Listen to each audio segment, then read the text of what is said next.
নিচে মিস্ত্রিতে কাজ করছে, সেখানেই চলে যাবে। তারপর বাবাকে একবারে ভাতটা আগে তাড়াতাড়ি করে বেড়ে দিই।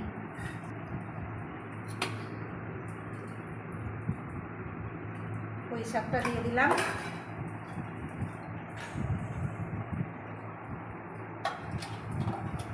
দিলাম সজনে ডাঁটা, সর্ষে পোস্ত বাটা, এখানে হচ্ছে ওল দিয়ে আলু দিয়ে একটু ডালনা, এখানে হচ্ছে চাল কুমড়ো দিয়ে মুগের ডাল, আর দেব মাংস।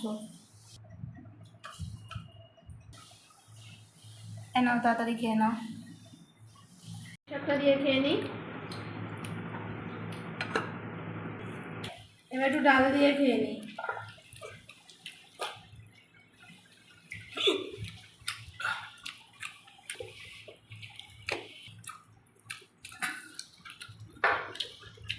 এবার মাংস দিয়ে খাই।